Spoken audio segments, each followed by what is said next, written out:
오늘 일곱 교회 중에서 맨 마지막 교회인 라오디게아 교회에 대해서 함께 살펴보도록 하겠습니다. 제일 첫 번째 교회가 에베소 교회였었죠. 에스보드 사빌라 에베소 교회입니다. 교회의 시작을 얘기하죠. 그리고 1세기 가까이 지속된 초대교회의 모습입니다. 그 다음에 스무나 교회였죠. 교회가 핍박 속에 순환과 고난을 당하는 시기였었습니다. 그러다가 콘스탄틴 대제가 들었으면서 이제는 기독교를 공인해 주게 되고 곧 이어서 국교화 되어짐으로써 이제 버가모 교회 시대를 맞이하게 됩니다. 이때는 세력을 얻고 또 어떤 지위를 얻었기 때문에 점점 세속화되어져 가는 거예요. 오히려 영적으로 더 높아지는 게 아니라 더 편안해지고 더 많아지니까 세속화되어져 가는 것입니다. 이 버가모 교회의 맨 마지막에 교황 제도가 확립되게 되죠. 그래서 교황 제도가 확립되면서부터 이제는 교회가 완전히 세상 중에 한 조직이 되어져 버려요. 그러니까 세상의 어떤 정치 단체와 같은 조직, 세력, 집단, 어떤 그런 구성, 세속적인 구성원이 되어버리는 정말로 본질적으로 왜곡되고 타락하는 두아디라 교회 시대를 맞이하게 됩니다.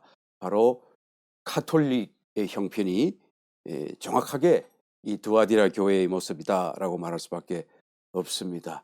그래서 성경적인 본질은 왜곡되어지게 되고 자기들의 세속적인 제도와 조직을 그대로 유지하기 위해서는 성경의 그런 본질조차도 마음대로 변형시키는, 과감하게 주저하지 않고 변형시키는 그런 세속적인, 더 이상 어떤 신앙적이고 복음적이고 어떤 하나님의 나라로서의 어떤 그런 교회를 상상할 수 없는 타락을 이제 보여주게 되죠. 그게 바로 두아디라 교회고 오늘날 가톨릭이다라고 말할 수가 있습니다. 그래서 여기에 반대해서 종교 개혁을 일으키게 되죠. 그것이 바로 사대 교회입니다. 종교 개혁을 통해서 믿음으로 구원받는다는 진리를 회복하게 됩니다. 그래서 영생을 얻게 되어져요. 정말로 하나님의 구원 속에 이제는 교회가 회복되어졌습니다. 그러나 그 생명을 따라 살아가는 길을 아직도 회복하지 못했죠. 그저 믿음으로 구원받는 그 자리에 머물러 서 있게 되는 것이죠. 그래서 이 모든 교회가 국교화되어지고 여전히 틀에 잡혀서 굳어져 있는, 살았다 하지만 그 이름은 가졌지만 죽은 자로다라고 주님이 말씀하시는 교회인 것입니다.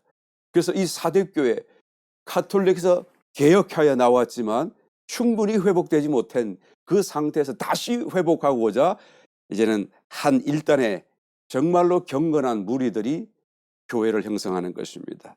이 교회 이름이 형제사랑교회, 빌라델피아 교회죠. 그래서 정말로 생명 안에서, 생명은 곧 하나님, 하나님은 곧 사랑, 사랑 안에서 서로를 섬기고 사랑하는 정말로 하나의 공동체적인 그런 신앙 공동체로서의 삶을 살아가는 교회가 등장하게 됩니다.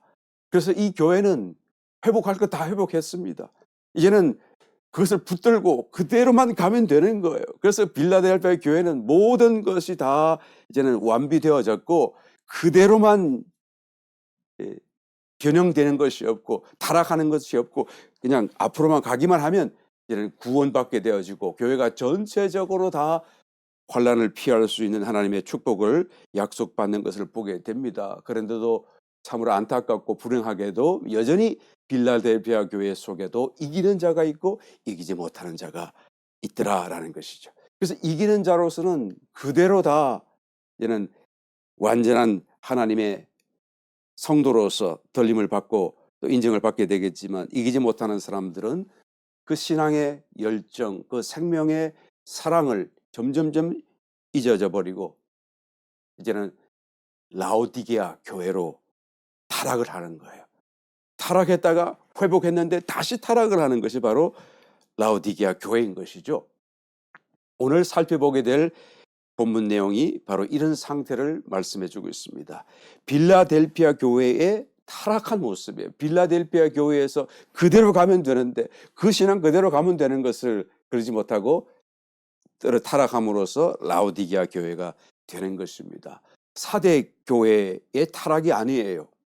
빌라델피아 교회의 타락한 모습이 라오디게아 교회의 모습입니다.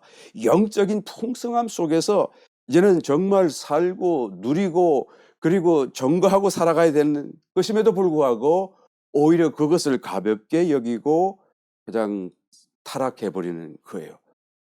이스라엘 백성들이 출애굽했을 당시에 하나님이 신령한 음식인 만나를 공급하셔 적이 있잖아요. 그 신령한 음식이 말 그대로 신령한 음식이지 않습니까? 그런데 그것을 먹던 이스라엘 백성들은 어떤 반응을 보였나요? 만나가 맛이 없다라는 것입니다. 나는 차라리 애굽에서 종살이하며 죄 짓고 살던 그때 먹었던 그 습관이 더 좋고 그 맛이 더 좋다라고 말하는 것을 우리가 듣지 않습니까? 왜 만나가 맛이 없을까요? 그 만나의 진미를 깨닫지 못하는 것이죠. 이 신령한 은혜, 은사, 빌라델피아 교회가 회복한 그 하나님의 은혜를, 축복을 정말로 그 맛을 깨닫지 못하고 살다가 결국에는 떨어지고 라오디게아 교회가 되고 만 것을 보게 되는 것이죠. 이 라오디게아 교회는 뜻이 라오스 플러스 디케라는 단어가 합성으로서 만들어진 것이죠. 라오스, 이게 레이어, 팽민, 그다음에 이렇게 이제 일반적인 평신도라는 뜻이 되는 것이고, 디케라는 것은 결정, decision 그런 뜻이 되는 거예요. 그래서 결정, 의견, 사람들의 판단 이걸 의미하는 것이죠. 그래서 생명이신 그리스도 여전히 살아계셔서 기도하고 듣고 순종하면 되는 것인데 그런 삶을 살지 아니하고 어떻게 합니까? 자기들이 그냥 판단하고 자기들이 말씀을 분해하고 해석하고 결정하고 그래서 자기들의 의견, 사람들의 그런 어떤 결정을 따라서 신앙적인 삶을, 교회적인 삶을 살아가는 것입니다. 이게 바로 라오디게아 교회의 모습인 것이죠. 그래서 생명나무를 따라 사는 게 아니라 지식나무를 따먹고 사는 것과 같은 것이죠. 결국에는 그 생명의 뜨거움, 그 사랑의 그런 어떤 열정이 식어지게 되고 자연적으로 지식적인 냉철함만 남게 되고, 그것도 올바른 지식이면 차라리 돌아갈 수나 있겠는데 전부 다 자기들의 생각, 자기들의 의견으로 더 충만해지다 보니까 이 교회가 정말로 이제는 타락할 수밖에 없는 그런 상태에 빠지고 마는 것입니다. 7교회 전체 중에서 처음에 세 교회, 에베소 교회, 스무나 교회, 버가모 교회, 결국 이 교회가 쭉쭉쭉쭉 연결되어서 이제는 무슨 교회가 생겼습니까? 두아디라 교회가 생겨나지 않습니까? 두아디라 교회는 타락한 가톨릭 교회다. 이 타락한 가톨릭 교회를 낳았다라고 볼 수가 있죠. 그런 다음에 이제는 그의 반작용으로 개혁 교회가 나오게 되는데 그 교회가 바로 이제는 4대 교회, 종교 개혁을 통해 나오는 교회죠. 그 다음에 다시 더 완전한 회복을 위하여 나온 교회가 형제 사랑 교회다라는 것입니다. 그런데 안타깝게도 이 형제 사랑 교회로 그대로 가면 되는데 그러지 못하고 더 많은 사람들이 그대로 가는 교회 지금도 있어요. 네. 그런 교회가 이름이 형제 교회가 아닐지라도 그런 교회로 살아가는 교회가 있습니다. 그렇죠? 예. 예. 저기 스프링필드에 있는 그런 교회도 그런 중의 교회가 아닐까요? 예, 그런 교회가 있습니다. 그런데 그러지 못하고 떨어진 교회가 바로 라오디게아 교회가 되어지는 것입니다. 지금 우리가 살펴보았던 7교회 중에서 처음에 3교회는 지나간 교회, 그 다음에 마지막 4교회는 지금도 여전히 존속하고 있는 교회로서 주님이 재림하실 그 순간까지 이 지상에 남아있게 될 교회의 모습입니다. 그러나 다 이 4교회가 다 칭찬받는 교회가 절대로 아니라는 것을 우리는 반드시 알아야 되죠. 오직 유일하게 빌라델피아 교회밖에 없어요. 그러니까 빌라델피아 교회로 우리는 회귀해야 되는 것이죠. 만약에 4대 교회의 형편이라고 한다면 거기서 생명력을 회복하고, 그래서 빌라델피아 교회가 되어야 되고, 또 빌라델피아 교회에서 라오디게아 교회가 지금 타락했다고 한다면 거기 다시 돌아서야 되는 거예요. 그래서 어떻게 하든지 빌라델피아 교회의 형편으로 우리는 회개해야만 한다. 그래야 주님 앞에 인정받고 칭찬받고 들림받는 성도 교회가 될 수 있기 때문인 줄 믿습니다. 저와 여러분 이와 같은 성경의 조명을 분명히 가슴에 안고 우리의 신앙과 또 단체적인 교회 생활을 우리가 이와 같은 모습으로 만들어갈 수 있게 되시기를 예수님의 이름으로 다시 한번 축원드립니다. 우리 본문 말씀 돌아와서 읽습니다. 14절 라오디게아 교회의 사자에게 편지하기를 아멘이시오 충성되고 참된 정인이시오 하나님의 창조의 근본이신 이가 가라사대. 주님이 이 교회를 방문하실 때 아멘으로 오신 거예요. 아멘. 아멘이라고 한 것은 그렇습니다. 확고하게 견고하고 신뢰할 만합니다. 그렇습니다라는 의미가 아멘이잖아요. 그러니까 우리가 아멘이라는 말을 함부로 쓰지 않는 이유는 하나님 말씀 외에 이와 같이 이 아멘이라는 말을 들을 수 있을 만한 어떤 것이 없기 때문에 우리가 하나님 말씀에만 대해서 아멘 이렇게 우리가 말하는 이유인 것이죠. 그래서 주님이 아멘으로 오셨어요. 그래서 라오디게아 교회가 정말로 그처럼 주님의 정인으로서 그의 신앙생활이 확고하고 또한 신뢰할 만하지 않다라는 사실을 의미하는 것 아니겠습니까? 그러니까 내가 아멘이니 너희는 나와 같이 돌아오라라는 그런 의미인 것입니다. 또 하나님의 창조의 근본이신 이로 또 나타나셨어요. 모든 창조가 하나님 안에 있고 하나님이 근본이시다. 그런데 너희들은 라오스, 디케, 너희들의 의견, 너희들의 세상, 너희들의 어떤 판단으로 하나님의 창조 안에 머물지 않고 하나님의 인도하심 안에 교회 생활하는 것이 아니라 너희들의 생각을 따라 교회 생활하고 있는 거 아니냐라는 것을 지적하시는 거예요. 15절 내가 내 행위를 아노니 내가 차지도 아니하고 더없지도 아니하도다 내가 차든지 더없든지 하기를 원하노라 내가 이같이 미지근하여 더없지도 아니하고 차지도 아니하니 내 입에서 너를 토하여 내치리라.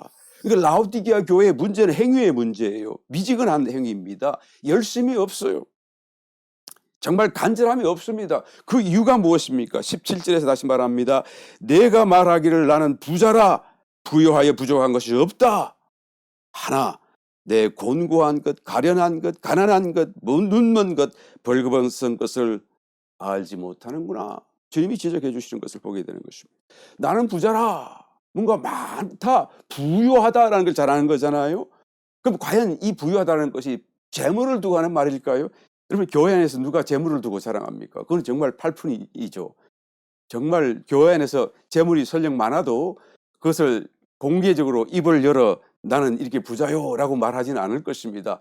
왜? 신앙 안에서 신앙을 자랑해야 되지 재물을 자랑하는 것은 오히려 자기 신앙이 없음을 나타내는 일이 된다는 것을 다 알고 있기 때문에 여기서 여러분 나는 부자라라고 하는 이 말은 라오디게아가 이와 같이 말하는데요.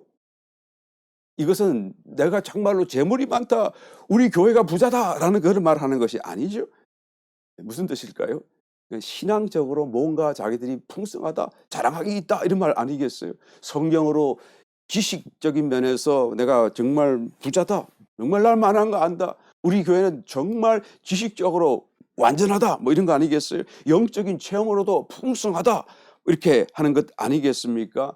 그런데 여러분 나는 부자라다라고 스스로 말하는 그 한마디에서 그 사람들이 정말로 지식이 깊지 않다라는 것을 말하는 것이 되는 거예요. 정말로 지식이 풍성하지 않다는 걸 말하는 거예요. 정말로 지식이 풍성하고 그 지식이 올바르고 깊다라고 한다면 나는 부자다라고 말 못해요. 나는 지식이 충분하다, 나는 완전하다, 나만 믿어라 뭐 이렇게 말 못해요. 왜요? 모든 지식의 근본은 하나님이시잖아요. 그러니까 하나님 가까이 가고 그 지식이 분명하고 깊다고 한다면 하나님 가까이 가면 갈수록 나는 아는 것이 없구나, 무지한 자구나, 부족한 자구나, 죄인이구나 라는 것을 더 느끼게 되어져 있기 때문에 그런 것이죠. 나는 부자다, 나는 성경 지식으로 완전하다, 나와 같은 지식을 가진 교회가 어디 있으며 나와 같은 말을 하는 사람이 어디 있느냐라고 막 그렇게 말을 한다고 한다면 그것은 아직 부족한 것이다 라는 것을 반대 전가하고 있다라고 말할 수밖에 없는 것입니다. 피상적으로 알아도 피상적으로 알기 때문에 그렇게 말하는 것이고, 영적 체험이라고 한다고 할지라도 그것이 아무리 풍성하다고 할지라도 피상적인 체험이고 어떤 환상 속에서만 일어나는 것이지 정말로 영적인 체험, 영 안에서의 체험이라고 볼 수 없는 체험들이 풍성하기 때문에 이와 같이 엉뚱하게 자기 스스로 자만하여 교만한 심정으로 나는 부자다, 부족한 것이 없다라고 말을 하게 된다라는 것입니다. 여러분, 모든 지식은 사실은 목적지를 가리키는 손가락, 그죠? 모든 지식은 목적지로 향하는 길과 같아서 목적지를 향하는 손가락이라고 말을 할 수가 있어요. 그러니까 이 손가락이 중요한 게 아니라 그 손가락이 가리키는 목적지가 중요한 거예요. 모든 지식이 올바르다고 한다면 목적지를 다 향하여 다 하나로 가리키게 될 거예요. 그걸 따라가야 되겠죠. 지식을 자랑하면 안 돼요. 지식은 사실은 의미가 없어요. 지식만 가지고서는. 그런데 우리가 얼마나 많이 듣습니까? 막 파노라마, 성경 파노라마 그러면서 말이죠. 이 안에 다 들었습니다. 뭐 성경을 꿰뚫어서 뭐 성경 꿰뚫기 뭐 이런 말을 하는데 어떻게 함부로 꿰뚫는다는 말을 합니까? 성경을 두고 하나님 말씀 앞에 우리가 알아도 알 수가 다 없는 것이 바로 성경 말씀인데요. 겸비해야 되는데 말이죠. 오늘날 이런 교회가 얼마나 많고 이런 책자나 말이나 이 가르침이 얼마나 많은지 몰라요. 우리가 최고다. 우리만 따르라. 그죠? 바로 이것이 라오디게아 교회의 모습인 것이죠. 그 손가락이 중요한 것이 아니라 그 목적지가 중요한 거예요. 그 손가락이 가리키는 그 길을 따라서 실제로 목적지에 이르기 위한 어떤 행위가 필요하다라는 것이죠. 환난 전에 휴거됩니까? 환난을 다 통과한 뒤에 휴거되는 것입니까? 환난 전 휴거설과 환난 후 휴거설로 인하여서 여러분 그 형제 사랑교회가 분리가 되어졌어요. 이 지식 때문에 이 교리적인 성경 이해가 다르다고 해서 그 형제 사랑교회가 모든 것을 다 가진 교회가 그대로 가기만 하면 되는 교회가 분리가 되지 않아요. 여러분 지식은 구원하지 못합니다. 물론 바른 지식이 구원으로 나가는 그런 올바른 가르침이 되기 때문에 우리가 꼭 필요하고 중요하기도 합니다만 그러나 지식만 가지고서는 의미가 없어요.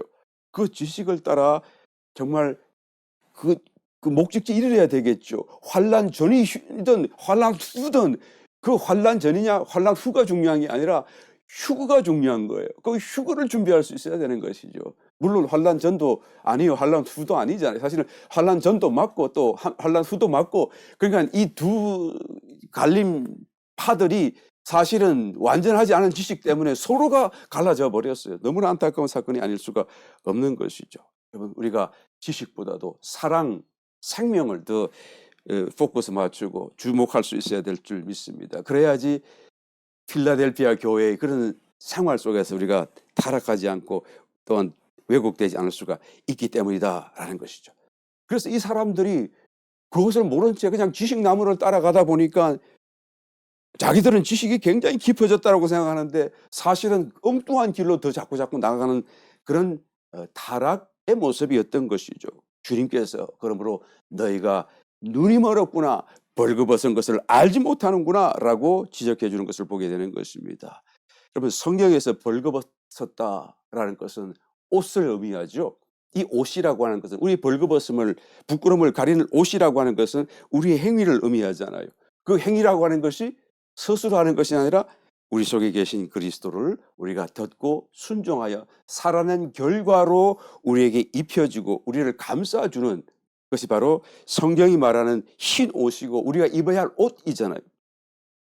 이것이 없는 거예요. 성령을 따라 속에 계신 주님을 따라 살아가는 그런 생명의 길의 어떤 흔적들이 점점 없어지고 사랑이 점점 줄어들고 결국에는 지식으로만 따라서 필라델피아 교회가 이제는 갈라지고 결국에는 라오디게아 교회로 떨어지는 것을 보게 되는 것입니다. 여기서 곤고함이다라고 하는 이 말은 주님의 눈으로 볼 때 그들이 공고한 것이에요. 그런데 자기들은 몰라요. 왜 그렇습니까? 지식으로는 부유하다고 생각하기 때문에 그래요. 자기들은 부족함이 없다라고 생각하기 때문에 그런 것입니다. 물론 이 생각을 그 이전에 있었던 4대 교회와 비교해 보았던 것이죠. 또 그 전에 있었던 다른 교회들과도 비교해 보았던 거예요. 물론 지식적으로는 굉장히 많이 회복되어졌습니다. 그런데 충분하지가 않아요. 또 충분히 깊지도 않아요. 그걸 알아야 되는데 생명의 노선에서 떠나버리니까 그것을 보지 못하고 또한 깨닫지도 못하더라라는 것이죠.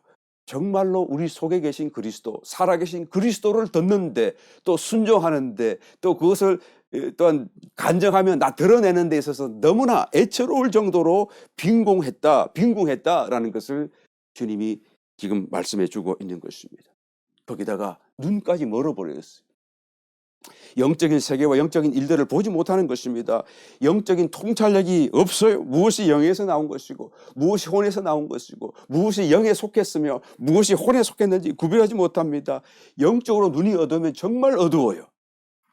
이렇게까지 모를 수도 있나 할 정도로 정말 그냥 낯 놓고 기억자를 모른다. 낯이 기억자잖아요. 기억자를 눈앞에 두고도 기억자를 모른다는 그런 정말 까막눈, 정말 어두움이 영적인 어두움입니다. 마태복음 7장에 보니 주여 주여 하는 자들마다 다 천국에 이르지 못한다고 주님이 말씀하시는데 그 자들이 주님 앞에 서기까지 자기들이 무엇이 잘못된지 몰라요. 그래서 주님 앞에 당당하게 우리에게 축복해 주세요. 우리가 이기는 자 아닙니까? 우리가 상 받아야 되지 않습니까? 그래서 주님이 물러가라. 내가 너희를 도무지 모른다. 그들의 삶은 그들의 모든 신앙적인 수고와 어떤 행위들이 주님 앞에 인정받지 못하는 것들이라는 것을 그들은 몰라요. 주님 앞에 설 때까지도 몰라요. 얼마나 어두운지 몰라요. 예. 우리가 성경을 읽어도 뭐 그런 사람 아니더라도 우리 자신을 돌아보길 바랍니다. 성경을 읽어도 깨닫지 못할 때는 정말로 깨닫지 못해요. 10년이 지나도 심지어는 20년이 지나도 깨닫지 못해요. 그래서 이것을 한참 다시 읽었을 때 이야 이게 이런 뜻이었어 라고 깨닫는 것이 얼마나 많습니까? 왜 그때는 내가 몰랐을까? 왜 이렇게 간단한 것을 내가 깨닫지 못했을까 하는 것들이 얼마나 많은지 몰라요. 읽을 때마다 우리가 느끼는 거 아니겠습니까? 우리 자신의 일생을 살며 또 일상 속에 매일매일의 삶 속에 야 이거 내가 잘못했구나.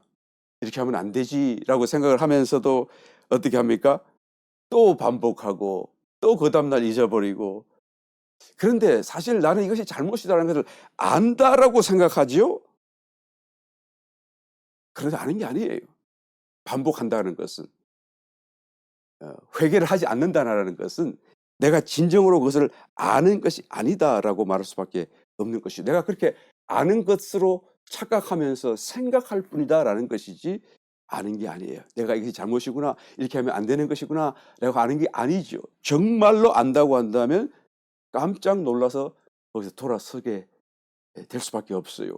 귀신을 보고 영적인 현상을 보고 그 일 속에 사단의 역사를 보고 또 천사를 본다고 한다면 동일한 실수와 동일한 잘못을 동일한 어떤 그런 그죠? 스스로가 보기에도 이것은 아니지라고 하는 것을 반복하며 또한 잘못하게 될까요? 그럴 수가 없습니다. 모르기 때문에 그런 거예요.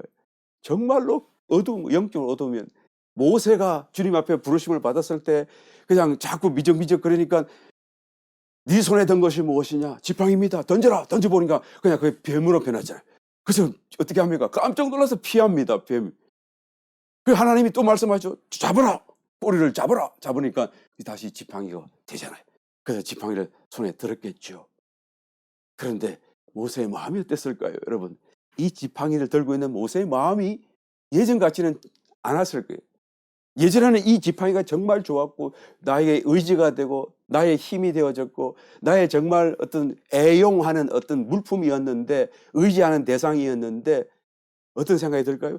이 속에 뱀이 있구나 라는 것을 보고 난 뒤로부터는 이 지팡이를 만질 때마다 어떤 마음이 좀 조심해지게 되겠죠. 정말로 그 속에 든 것이 무엇인지 그 잘못이 정말로 내가 회개해야 될 것이 무엇인지를 안다고 한다면 여러분 돌아설 수밖에 없는 것입니다. 이 라오디게아 교회가 이런 데서 어두웠던 거예요. 오늘날 교회가 바로 이런 모습이라는 것을 성경이 말씀해 주고 있는 것입니다. 16절 내가 이같이 미지근하여 더럽지도 아니하고 차지도 아니하니 내 입에서 너를 토하여 내치리라. 그러면서 잘못이다 하면서도 안 회개 안 하고 또 자기가 안다고 하면서도 또 거기 돌아서지 않는 그런 삶을 계속 반복하고 있으니 뭐라고 그러십니까? 미지근하다. 차지도 않고 덥지도 않고 이러지도 않고 저러지도 않고 내가 내 입에서 너를 토하여 내치리라. 이 말은 교회로서 주님에 대한 은혜, 축복을 교회 안에서 주님이 예비해 놓으신 축복과 은혜를 신령한 은사를 공급받지 못하게 되고 상실당하게 된다라는 의미인 것이죠. 본문의 그 시제는요, 바야흐로 하려고 한다. just about to do so 그런 뜻이에요. 그러니까 about to 뭘 하겠다. 금방 얼마 있지 않아서 그렇게 하게 될 것이다. 마음 먹는다, 생각한다라는 그런 의미의 시제를 쓰고 있습니다. 그러니까 아주 가까운 미래를 의미하는 것이죠. 얼마 있지 않게 되면 정말로 토하여 내치게 을 당하게 될 일이 벌어지게 된다라는 것입니다. 라오디게아 교회의 모습이 우리 교회의 모습이 아닌가, 또 나의 모습은 아닌가 하는 생각을 해보면서 정말 마음이 무거워지는 느낌을 우리가 피할 수가 없습니다. 그러나 여러분, 설령 우리가 빌라델피아 교회였다가도 라오디게아 같은 교회가 되고, 빌라델피아 교회 성도였다가도 지금 라오디게아 교회 성도와 같은 형편에 떨어져 있다고 할지라도, 어저께는 빌라델피아였는데 오늘은 라오디게아라고 할지라도, 여러분 여전히 우리에게 큰 소망이 있다라는 것을 주님께서는 말씀해 줍니다. 20절 말씀, 볼지어다 내가 문 밖에 서서 두드리노니. 내가 문 밖에 서서 두드린다는 거예요. 누구든지 내 음성을 듣고 문을 열면, 문을 열어라는 얘기예요. 문 밖에 서서 우리의 마음을 두드리고 계시다는 그 말씀이 우리에게는 정말로 큰 위로요 소망이 아닐 수가 없습니다. 물론 우리가 주님을 알고서도 그렇게 대해서는 절대 안 되죠. 문 밖에 계속 서서 계시도록 해서는 안 됩니다. 그럼에도 불구하고 그 말씀 자체로서 주님이 우리를 포기하지 않고 문 밖에 서서 우리의 마음의 문을 두드리고 계시다는 그 사실 자체만으로도 우리에게는 말할 수 없는 큰 소망이요 위로가 아닐 수가 없다라는 거예요. 여러분, 라오디게아 교회는 이전에 소개되었던 이 6교회들을 다 지나온 교회 아니겠습니까?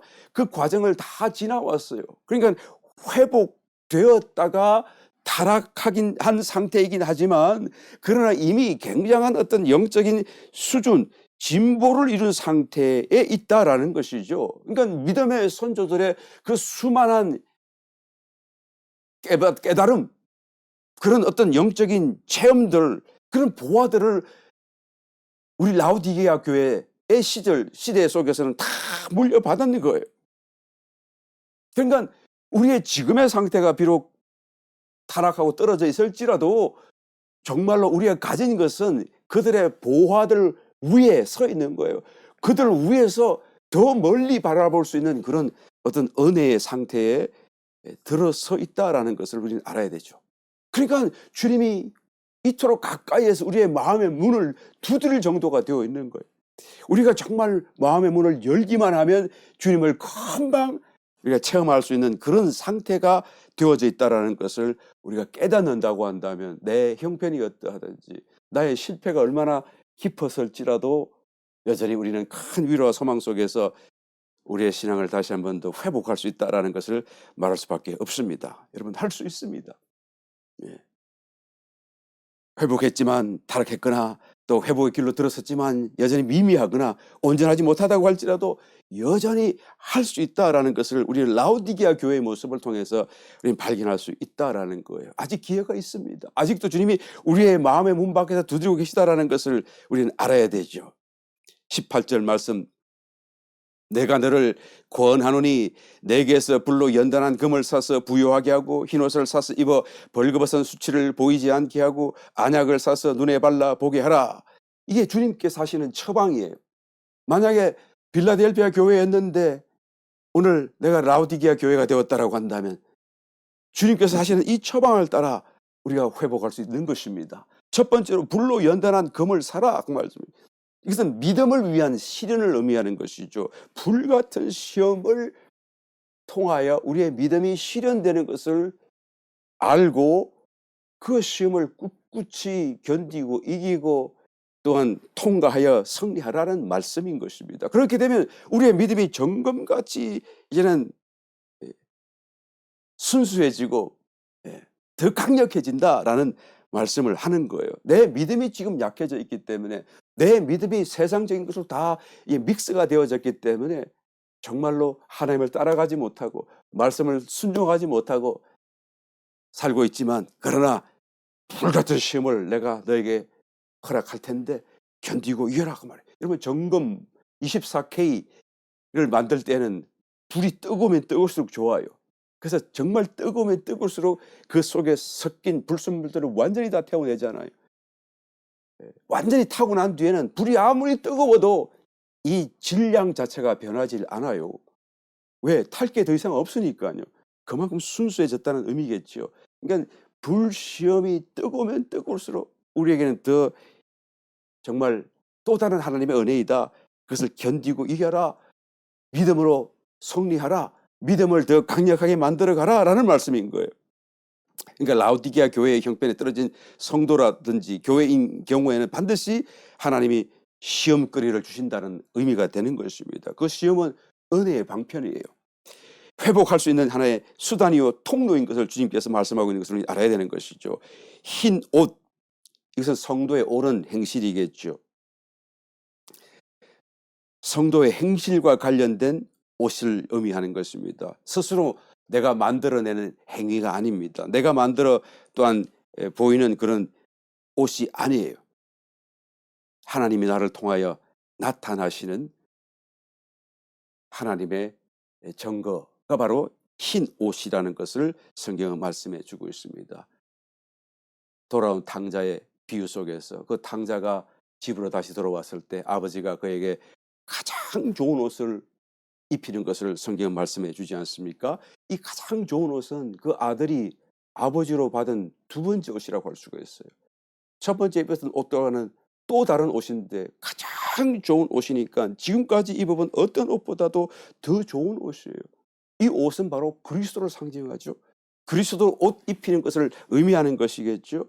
그러니까 정말로 우리가 주님 안에서 다시 회복하게 되면 흰 옷을 얻게 되는데 그것은 그리스도로 옷 입게 되어진다라는 것입니다. 우리의 행실, 우리가 만들어내는 그런 행실에 따른 결과가 아닌 것입니다. 하나님이 그냥 은혜로 주시는 거잖아요. 아버지가 그냥 주시는 거잖아요. 이 탕자가 한 일이라는 게 뭐가 있습니까? 옷을 받기에 합당한 어떤 행위가 있나요? 없어요. 했다고 한다면 단지 그런 타국에서 허랑방탕한 삶을 정리하고 회개하고 돌아섰다는 것밖에 없지 않아요.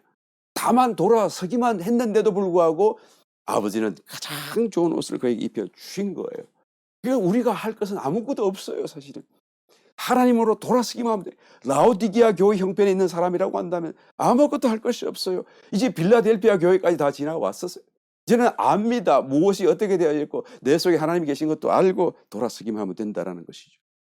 광야 기도 많이 하시기로 열심히 축원합니다. 광야 기도가 돌아서는 거잖아요. 모든 것을 다 내려놓고 주님만 주목하는 것이 광야 기도고 주님만 찾는 것이 광야 기도잖아요. 또 기도할 때뿐만 아니라 같은 자세를 가지고 일상을 살아가시기를 예수님 이름으로 축원합니다. 모든 만나는 일 속에 하나님을 생각함으로써 감사한다고 한다면 바로 그것이 돌아서는 거예요. 하나님께로 돌아가는 것입니다. 이것은 누구나 하려고 작정만 하면 할 수 있는 일 아니겠어요?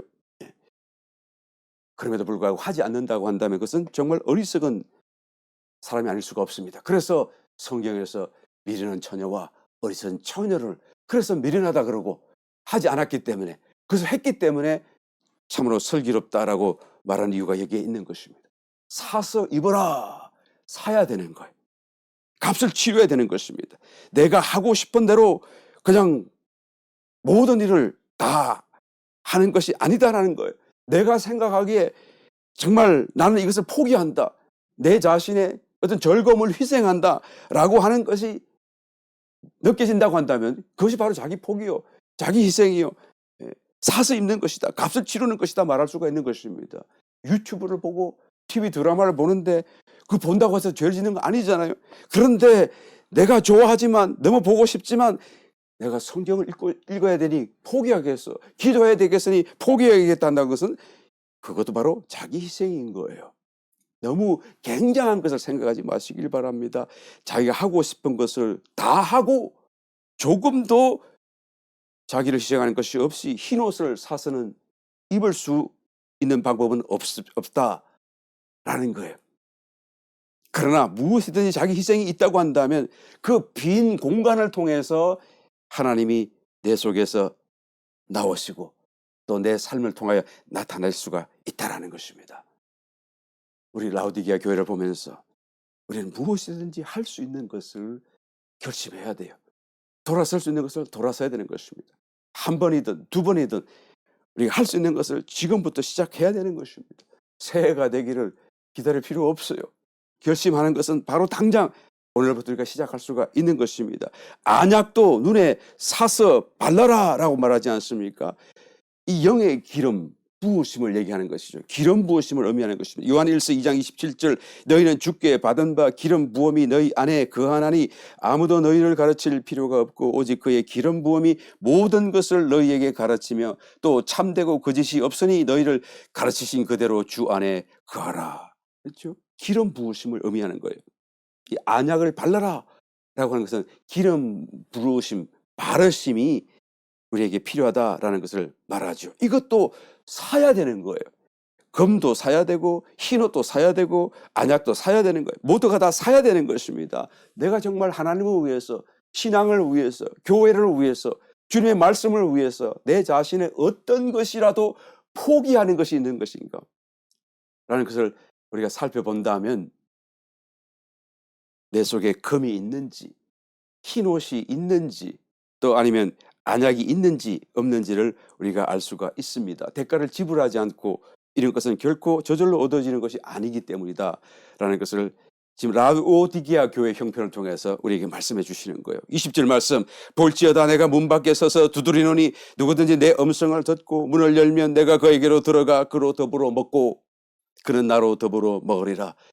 내 음성을 듣고 문을 열면 이 말은 무슨 뜻이죠? 금을 사고 흰옷을 사고 안약을 사는 것을 의미하는 거예요. 자기 희생을 얘기하는 거예요.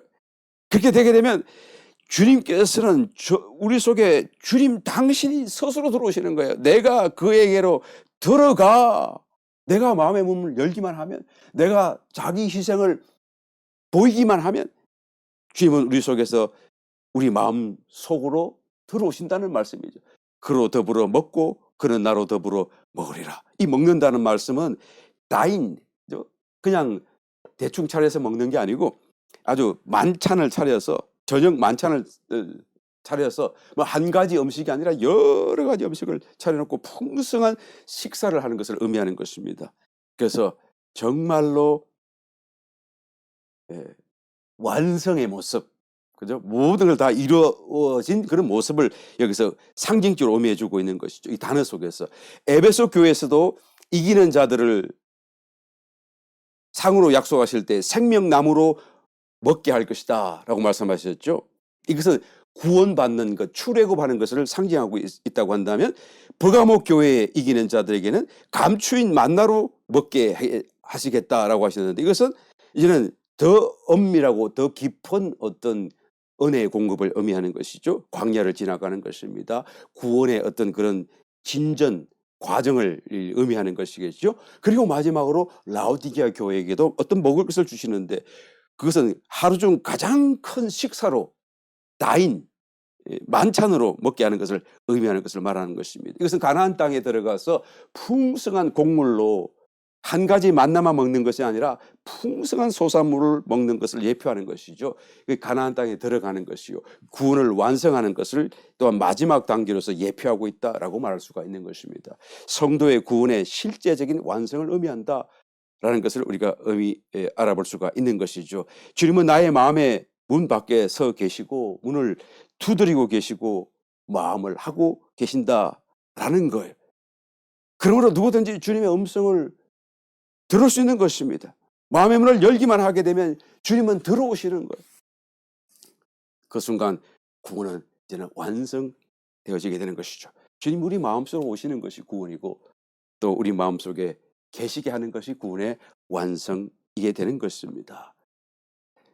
마지막 21절 이기는 그에게는 내가 내 보좌와 함께 앉게 하여 주기를 내가 이기고 아버지 보좌에 함께 앉은 것과 하리라 같이 하리라. 아버지 보좌에 지금 아버지도 앉아 계시고 주님도 함께 앉아 계세요.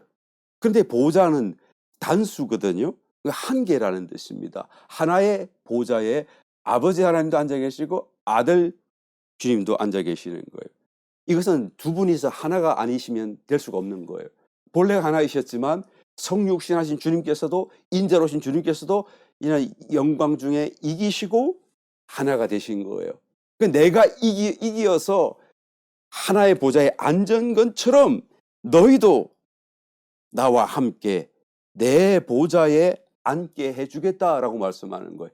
그러니까 예수님과 함께 우리도 이기는 자가 되면 함께 하나가 된다라는 그런 의미가 아니겠습니까?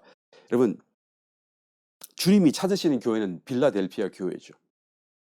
라오디게아 교회가 아닙니다.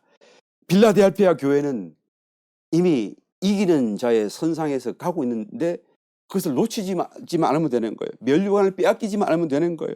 그런데 계속 가는 사람은 이기는 자가 되어서 완전하게 승리, 완전한 자로서 한 보좌에 앉게 되겠죠.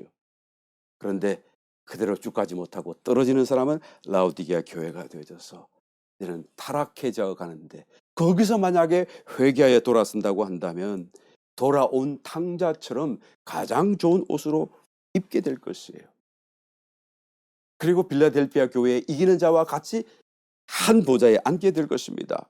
마음의 문 밖에 서서 계시는 주님을 자신의 마음의 문을 열고 안으로 모셔드리기만 하면 된다라는 거예요. 할 수 있습니다. 해야 됩니다. 여러분, 요한계시록을 기록하면서 가장 먼저 7 교회에 대한 말씀을 우리에게 계시하고 있어요. 1장에서는 도입부죠. 주님을 어떻게 만났으며 왜 이것을 쓰게 되었는지 그런 간략한 이유가 1장에 소개되고 있습니다. 그리고 곧바로 그 정말로 써야 될, 그죠? 그런 어떤 심판과 그다음에 회복과 하나님의 나라의 임재 강림 이런 것들을 그걸 쓰기 전에 가장 먼저 2장과 3장에서 7 교회에 대한 말씀을 기록해 주고 있어요. 그리고 격려하고 지적하고 상을 약속하고 이겨라 하고 계신 거예요. 오늘 라오디게아 교회가 마지막 교회인데 이 교회 다음에 이제 4장으로 넘어가잖아요. 이제 4장으로부터 시작해서는 7인 심판, 요한계시록의 본론 부분이 들어가는 거예요. 7인 심판에 대한 이야기, 그 이후에 어떤 일이 일어나고 또 어떤 일이 일어나고 결국은 어떻게 될 것인지를 계속해서 말씀하게 되는 것이죠.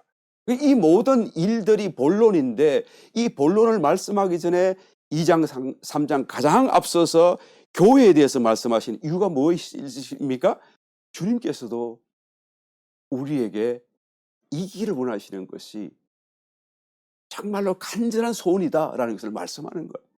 우리가 모두가 다 이기를 원한다. 모든 교회가 다 이기는 자 되어져서 내가 이후에 말하는 이 심판 속에 너희들이 덜지 않기를 원한다. 이와 상관없이 나와서 오히려 그들 위에서 함께 나와 심판할 수 있는 그런 자리에 서기를 원한다라는 말씀을 하는 거예요. 주님이 우리가 이기기를 원해요.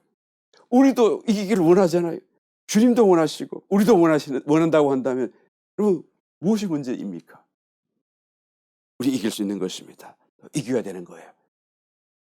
다시 한 번 더 7 교회의 말씀을 통하여서 주님이 주시는 그 마음이 전달되시고 정말 다시 한 번 더 그것이 우리 마음속에 운행하셔서 이기를 소망하고 우리의 삶이 정말로 주님을 따라가는 그런 축복된 저와 여러분 다 되시기를 예수님 이름으로 축원합니다.